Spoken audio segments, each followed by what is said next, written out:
The next thought that the Tao teaches us to change. Change your thoughts. Change your life. You really do. See, so much of the previous PBS specials that I've done on inspiration and intention, these were teaching people generically how to think differently. What Lao Tzu taught me was what to specifically think in place of thinking that. Instead of thinking that I don't trust my nature, he said, trust your nature. Instead of saying, I need more, he said, you need less. More is less. That comes right out of the Tao. Next thought. Move from thinking in a rigid way to thinking and being flexible, soft, and allowing. From rigidity to softness. What a wonderful transformation that is. I was standing looking at, with my son Sans, and we were on Maui, and we were looking at water. As water was going against some rocks and some cliffs and so on.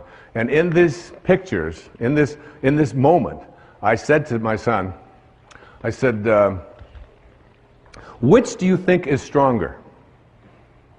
The water or the cliff? The water or the rocks? Which one do you think is more powerful and stronger?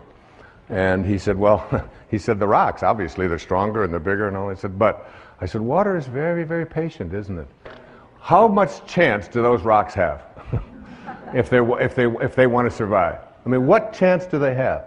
That would, and Lao Tzu is speaking to us about understanding our nature by examining how nature works and then making it apply to our thoughts.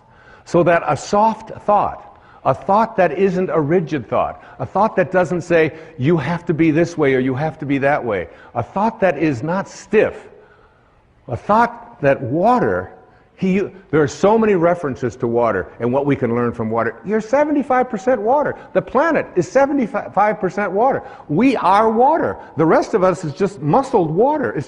It's all water. And water is soft. Water can enter anywhere. You get into a conflict with somebody else, and you picture yourself as water. You can enter with water in any place that there's an opening.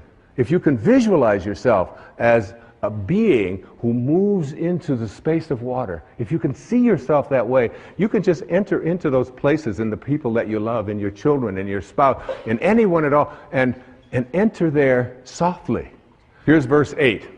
The supreme good is water, which nourishes all things without trying to.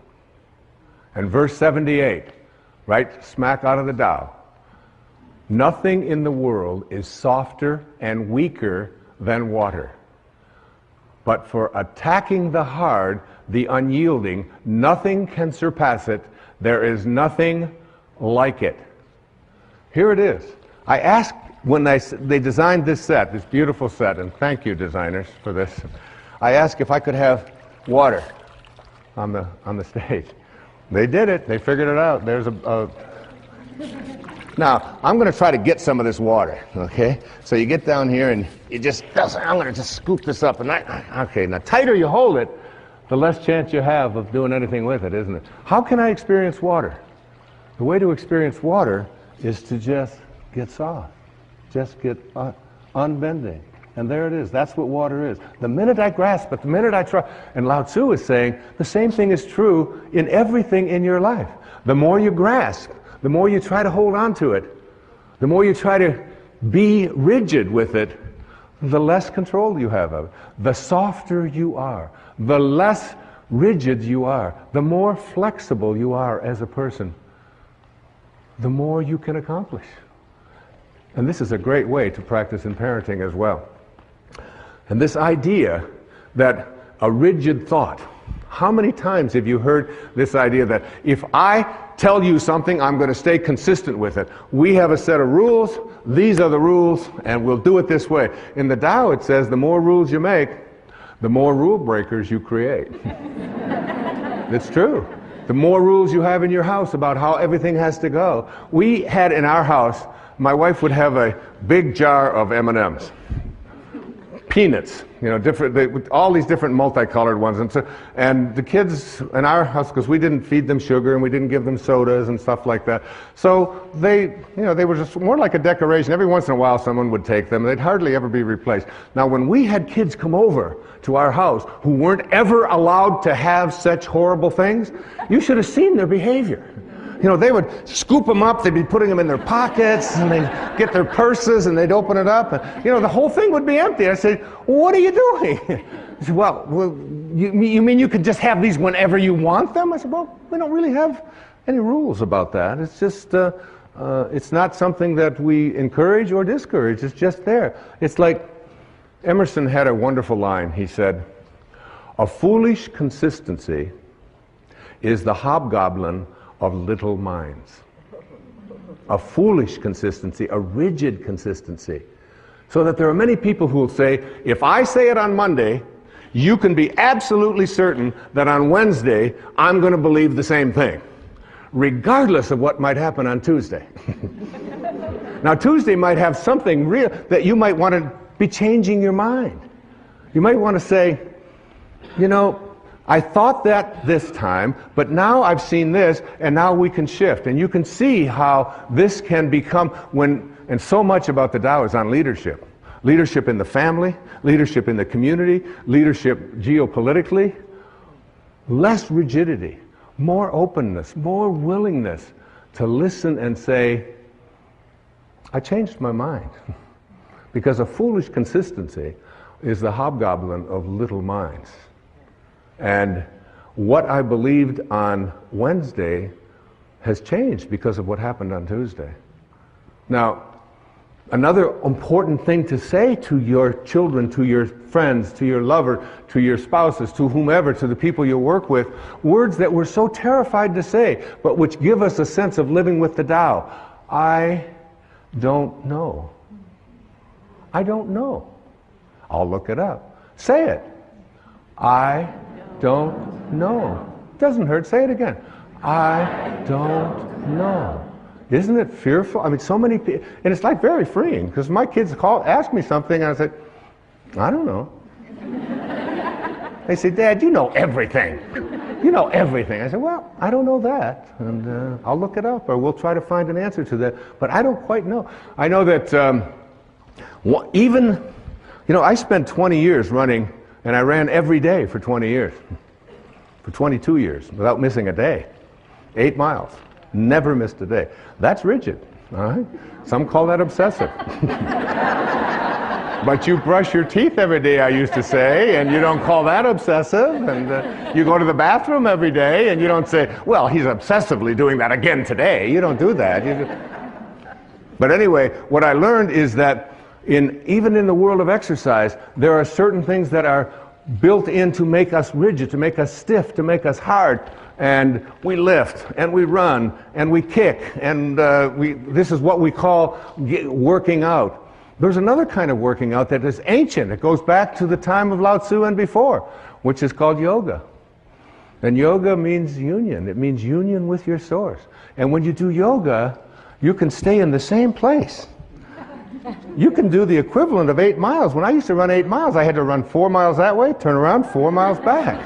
And I'd be sweating. Now I can do yoga, and I can just stand in one place. And in 90 minutes, by being supple, by making myself stretch, by not being hard and rigid, I can get that out there, I can get that leg up, I can do these kinds of things. And 90 minutes later, it's like I'm totally sweating, and I feel so different. I used to, when I would go out at night to eat or something, after running so many miles, running marathons and doing those things, I'd go to get up, and it would be, okay, it's going to take a little while, because everything was so... That doesn't happen anymore, because I've given up hard. I've given up being rigid and substituted it for being supple, for being flexible, for living a life in which I don't have to always be so fierce. Listen to this verse of the Tao Te Ching. It's one of my all-time favorites, verse number 76. A man is born gentle and weak. At his death, he becomes hard and stiff. All things, including the grass and the trees, are soft and pliable in life. dry and brittle in death. Stiffness is thus a companion in death. Flexibility is a companion in life. And it's not just for how you exercise, it's how you think. How you think. In front of my place on Maui, there is a beautiful set of 11 or 12 palm trees. And these are like 30, 40, 50 feet tall. They've been there for, I don't know how long, decades. And when the winds come and when the storms come, the storms will blow them over. There they are, watch.